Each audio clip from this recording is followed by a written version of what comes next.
Hi guys, and welcome to Study Smart Boycott.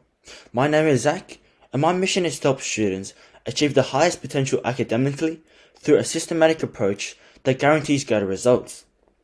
In this channel, we'll be talking about how to unlock our potential through a range of study techniques and tools to achieve the academic success that you crave. In today's video, we'll be talking about active recall, probably in my opinion, the most effective study method that I've used to help me go from a B student to an A student in a matter of weeks. And in this video, I'm going to teach you exactly how you can start implementing this technique in your study session. Active recall is the greatest study technique for consolidating information from concepts and new topics. Whether it be preparing for a science exam or having to remember multiple math formulas, active recall is the keystone to unlocking academic capabilities you never thought possible. But before I explain how it works, we must ensure that our mindset towards purposefully preparing for an exam caters to our ultimate success. At first, active recall will feel dreadful and incredibly difficult for a first timer, but you guys must come to understand that this is where the real learning occurs. Firstly, we must cultivate a curious mind. We shouldn't be afraid of seeking out connections between different and multiple concepts, and actively looking to discover new and key information relating to a concept. Additionally, we must embrace the challenge, rather than avoiding the task of studying, regardless of how difficult it may seem.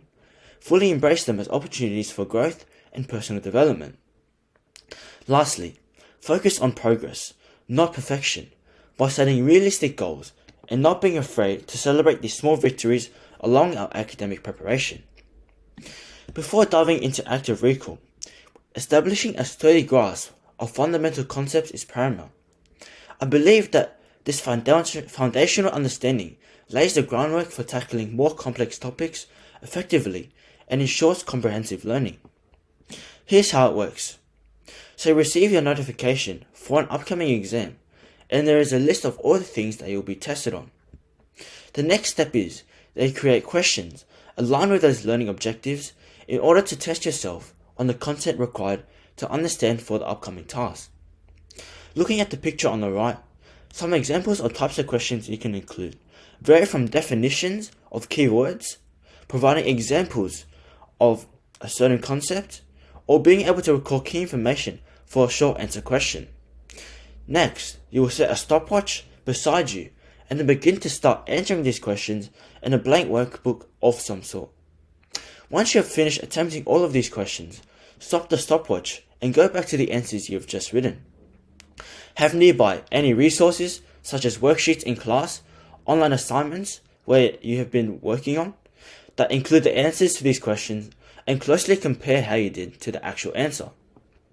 Now here is the interesting part. As you go through your answers, make note of, by using a highlighter or red pen, or any kind of color pen, the questions in which you answered confidently, and the questions you struggled to answer in a different color. That way, there is a clear distinction between the two. Next, what you want to do is create palm cards, of which you will create flashcards for the questions you have gotten wrong to fill in the knowledge gaps. To do this, write the questions on one side of the palm card and the answer on the other side. That way, it is easy to look back once you have attempted the question. Whilst creating your flashcards, try to focus on making the question and answer as concise as possible to avoid information overload, so that it doesn't become ineffective as your study technique.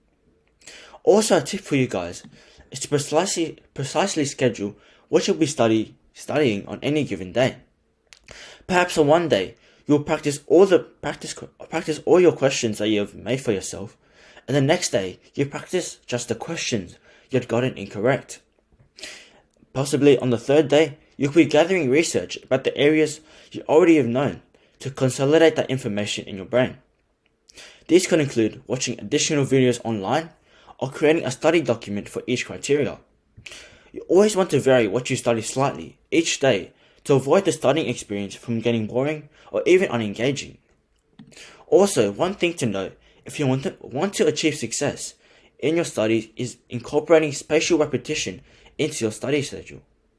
It may seem ambiguous, but here I'll explain it for you. Ensure that when you start preparing for any exam, you must start preparing well in advance to give your brain time to absorb any information before the day of the task. To do this, it is incredibly simple. Simply, as you are new to using active recall and are focusing on understanding as much info as possible, you want to increase the number of these kinds of sessions that you do. Though, once you have started to familiarize yourself with the content, you can start implementing sessions every few days or every second day. And once you get even better at understanding them, longer intervals should be integrated to prioritize retention of the information you have just absorbed and saves you time when having to focus on other subjects as well. Remember, studying is not final, success is not final, and failure is not fatal. It is the courage to continue that counts. Take every mistake you make and focus on trying to improve that mistake to turn it into a small win. Eventually, if you do this long enough, your chances at success will have multiplied exponentially. That's all from me, guys. I'll catch you in the next video. See ya.